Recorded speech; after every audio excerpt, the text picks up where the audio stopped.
The aftermath of a digital fiat, unimaginable surveillance tools, and a government living in oblivion. You inform your respondents or whoever you're collecting data from about the type of data that you need, why you need it, and what you will use it for. Now, it's not exactly apparent in most of the platforms, especially the social media platforms or online platforms. Facebook is shaping world's politics and democracies. It looks simple from the interface, but is it? Mr. Zuckerberg, would you be comfortable sharing with us the name of the hotel you stayed in last night?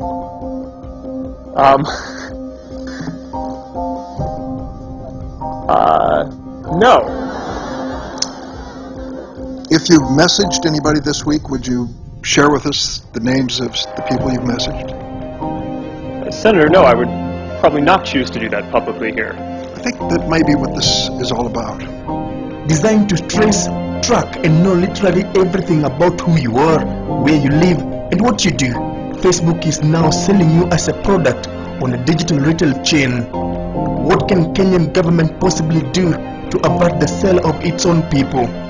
Maybe, and just maybe, there is nothing much to be done. This is a story of a digital era and a digital era, the phase that is slowly booking all of us as products without our knowledge.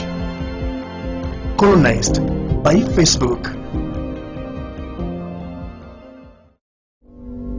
Threats of potential mass surveillance by foreigners on an independent government, an imaginable tool that is canvassly becoming a raw deal, but there is no way out of it.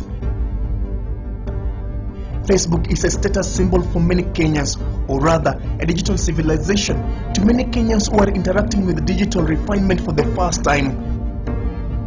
As Kenyans retire to bed in Nairobi, halfway across the world, Facebook Chief Executive Officer Mark Zuckerberg is just waking up, ready to attend to his daily business in Menlo Park, California, in the United States.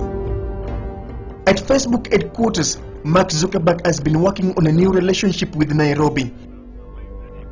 Facebook's relationship with Nairobi will be a prototype that will define how the giant internet company will engage with the rest of Africa.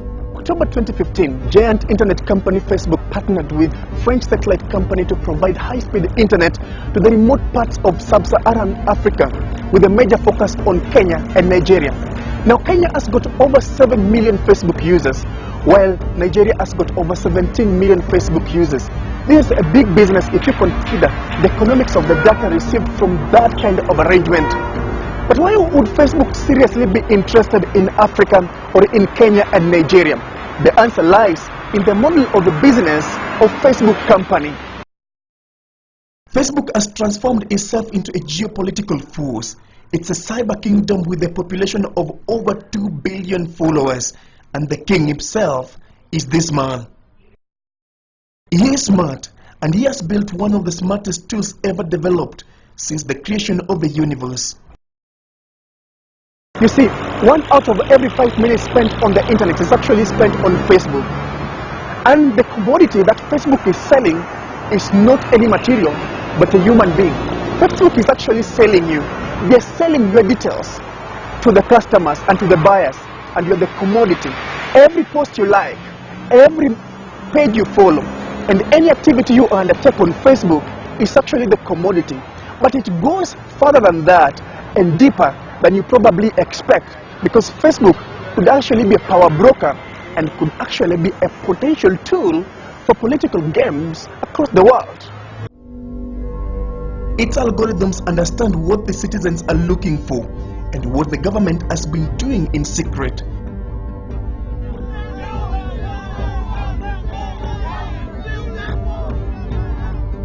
The algorithms understand what matters most, and it's capable of mobilizing information and people around the subject matter without any human intervention. Mr. Obama, you're going to go to bed. We are going to make America great again. There's a lot of Moroccans coming home and makes the streets unsafe. Now, Considering the fact that we've seen a number of activities that have taken place in the recent past, especially on Facebook, talk of Cambridge Analytica and all the activities that have been taking place, would we consider Facebook to be a power broker in the world today? Definitely it started, and I think the signal was quite loud when it started in the Arab Revolution, where you had countries, citizens uprising against their own leadership and overturning some of the political establishments that were existing. I mean, it was a very clear signal at that point. It was thought so, but it became very clear when that happened. So Facebook and several digital companies, Facebook, Google, the social medias like the Twitter and the rest, they are power brokers in a way, because they are influencing how we communicate, whom we communicate with, and sometimes even what we communicate with these people. I'm sure some of the things you may have noticed or people see when they use these platforms is that they have a lot of suggestions of what they're asking you to do. So they sort of influence what you are going to do, how you are going to do it. A planned protest is shared by a few people on Facebook, and it gained traction following rapid responses that is getting from like-minded users. The day for the protest reaches, and as expected, it turns violent and uncontrollable. In the process, images and videos of violent confrontation between police and protesters are uploaded and shared on Facebook. Then Facebook algorithms gives various pages which are sharing the content of the confrontation higher online ranking, which means millions of people from across the world will be able to watch the confrontation either via live video feed or uploaded content. Soon, the violent protest turns more chaotic and the unexpected happens. A government is overthrown in Libya, Tunisia, and Egypt. This could be good for democracy, since some of these governments were considered to be dictatorial, but it doesn't stop there. The flip side of this argument is that Facebook doesn't spare anyone. The degree to which technology had an impact changes depending on the context, but there's no doubt that technology had an impact, most importantly as an accelerant. Technology accelerates everything, again, for better or for worse. And I'll tell you two quick stories that I think illustrate this, one from Tunisia and one from Egypt, and I was in Egypt during the revolution. I spoke to a Tunisian activist actually before the revolution in Egypt took place, about 2.5 weeks before I went. And I asked him this exact question: how much did technology play a role in the Jasmine Revolution? And he said it played really not a huge role in organizing it, but shh, don't tell anyone, otherwise nobody will pay any attention to this tiny country in North Africa. He said media cares about us because they think that there's this sort of technological revolution that's happening. And he said there are certain realities that, when Mohammed Bouazizi set himself on fire, technology allowed those images of him up in flames to spread like wildfire throughout the country and really serve as a symbol. We have to face the fact that at least Facebook has managed to segment the internet into smaller portions depending on their policies, modes, and model of doing business. We usually think of it as something invisible, somewhere in the horizons of the world, but not anymore. The internet, in its present state, is more physical, more real than ever before. It's on the internet that the invisible becomes visible. And Facebook is a classical example of the dramatic fashion of internet technology that is fighting the odds and the norms. Having been developed as a simple website with the options for users to create online accounts that automatically generates mini websites for individual users, Facebook can only be powered by the internet. Everything we have ever recorded, texted, or voiced passed through hundreds of internet exchange points across the world. It's a cosmic journey that defines humanity by a simple click of a button.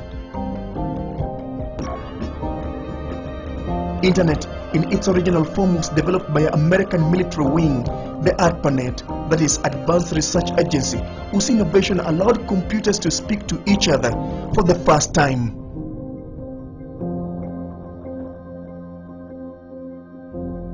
But the network has experienced massive growth over the years, making it more difficult to interrogate and integrate within a worldwide communication system.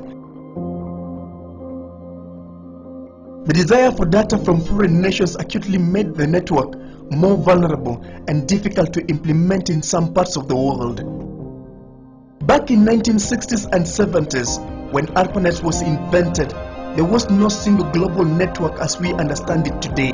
Instead, various governments had independent networks whose functionalities were controlled by local authorities. Localization of the network was fueled by suspicion around data theft, especially between the Soviet Union and the United States of America. Powerful nations of the world have been fighting for big data since the inception of the internet, but it's only the most powerful that take it by force. They could target advertisements in a way that never worked on TV. Because the TV is a medium that you watch. The internet is a medium that watches you as you watch it. Data can simply be defined as facts and statistics collected together for reference and analysis. But this is just a textbook definition of data. The real meaning of data in modern society extends far beyond mere statistics and figures.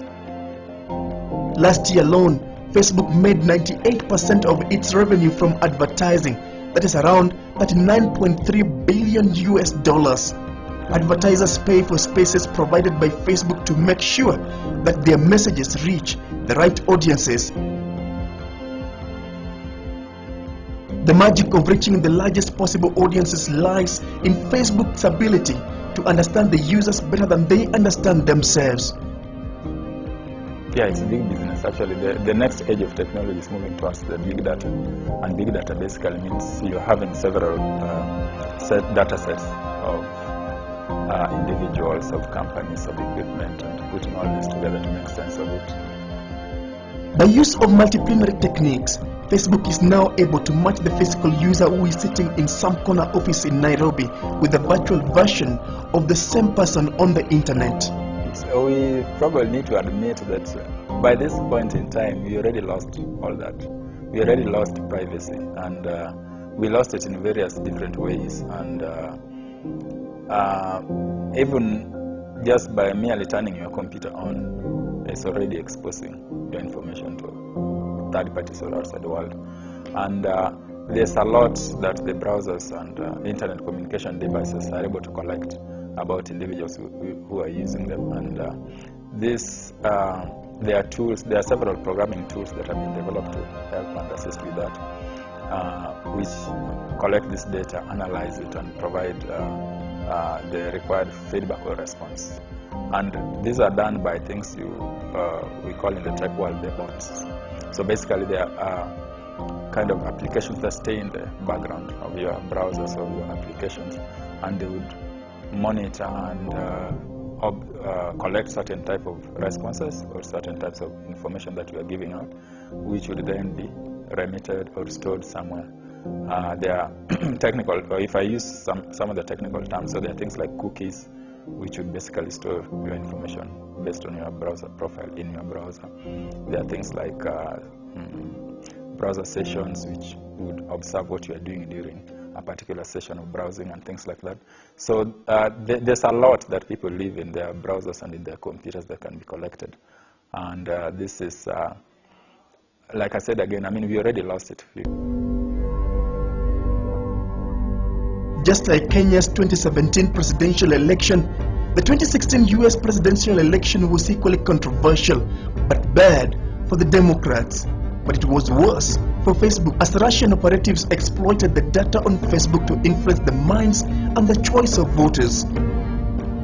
Between 2014 and 2017, the British company Cambridge Analytica acquired data of over 50 million Facebook users who took a personality test. The company also acquired data from friends of those who took the personality test. Data engineers then used the information they had gathered over the time to conduct a technique known as micro-targeting that involves psychometrics and psychographics, which create a personality profile for any social media user who was involved. There is a thin line between micro-targeting and manipulation, and the world's political powers are trying to draw that line, but it's already too late. Who do you think owns an individual's presence online? Who owns their virtual you? Is it you or is it them? Congresswoman, I believe that everyone owns their own content online. Facebook has detailed profiles on people who have never signed up for Facebook, yes or no? Congressman, in general, we collect data from people who have not signed up for Facebook for security purposes to prevent the kind of scraping that you were just referring to. I'm going to suggest to you that you go back home and rewrite it. And tell your $1,200 an hour lawyers, no disrespect, they're good. But tell them you want it written in English, in non-Swahili. Hashtag Delete Facebook recently caught the giant social media company flat-footed, with many people opting to actually delete their accounts from Facebook. However, these people underestimate just how hard it is to leave Facebook once you've signed up. Leaving Facebook to the extent that future interactions will not be available. You will not be available to other social networks who are searching for you on Facebook for interaction. But the way systems work basically is that whatever data is registered in a system is stored in some servers or storage systems. And deleting might mean different things. It might mean preventing access to that information or wiping it off clean the storage system. But very rarely is that the case. Usually it is prevention of the interaction. Facebook is partnering with many third-party applications which also use you and your data to do business. Some of these applications are just unavoidable, especially for those who use digital communication quite frequently. It's also important to note that Facebook has a lot of ways of tracking non-Facebook users, even if you do not have an account or you've entirely deleted your account from Facebook. It uses social graph to track anyone on the internet, including those who are not having accounts on Facebook. For example, Facebook can use your phone number contact through Messenger app to track anyone in your phone book whose number or email address is listed on your mobile phone. To completely delete your data from Facebook, you'd probably have a list of all URLs, that is, universal resource locators or traceable links, and try to delete them one by one. But even this option is technically impossible.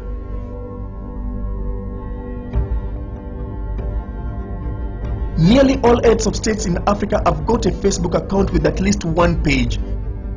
Considering presidential schedules, no president is adequately capable of running his or her own Facebook account. As such, the work of updating social media pages is delegated to various social media experts within civil service, and this is where the malicious social engineering begins. Social engineering is essentially the art of gaining access to private information, building and systems or data by exploiting the human psychology and intelligence rather than breaking in or using technical hacking techniques. That is a great question. Once you open yourself and your life to Facebook, can you keep anything private? The journal's findings are the latest challenge for CEO Mark Zuckerberg and his team, who have been criticized in the past for modifying privacy rules. Because a bunch of networking fans are really fed up with Facebook. Facebook is developing tools that collect users' interests in There's products. Some hidden motive to kind of invade our privacy, take the information, and use it to make money. We never sell your information. Advertisers who are using the site never get access to your information. Facebook in particular is the most appalling spying machine that has ever been invented. When people have control over what they share, they're comfortable sharing more. When people share more, the world becomes more open and connected. And in a more open world, many of the biggest problems we face together will become easier to solve. Mr. Zuckerberg, would you be comfortable sharing with us the name of the hotel you stayed in last night?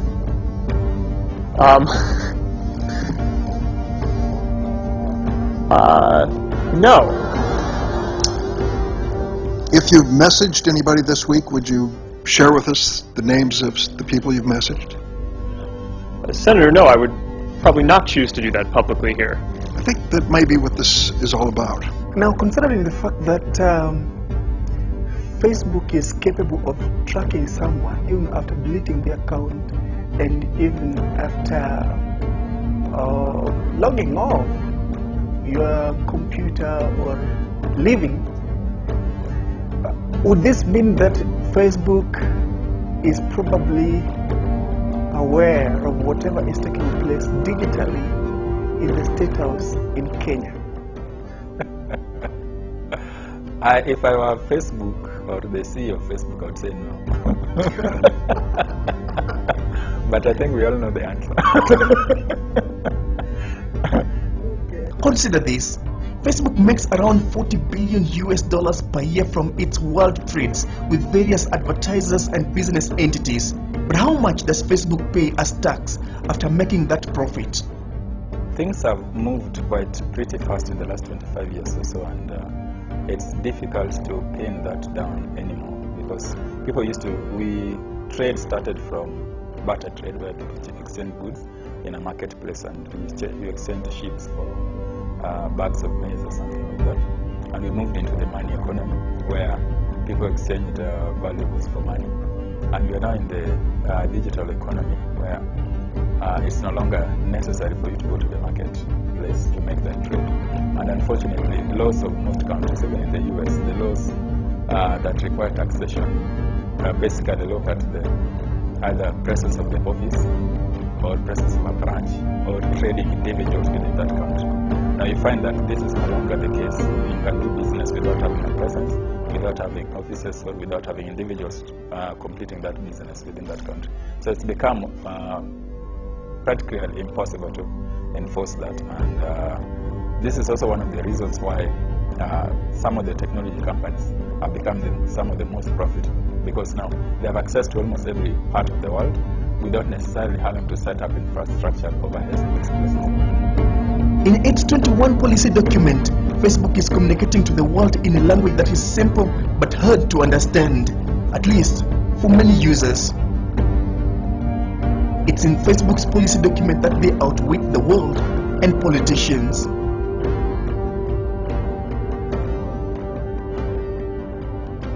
There is no single law that can adequately answer all questions arising from technological developments, but it is important to interrogate various technological approaches in a manner that would protect users and national interest. Obar Mark, KTN News.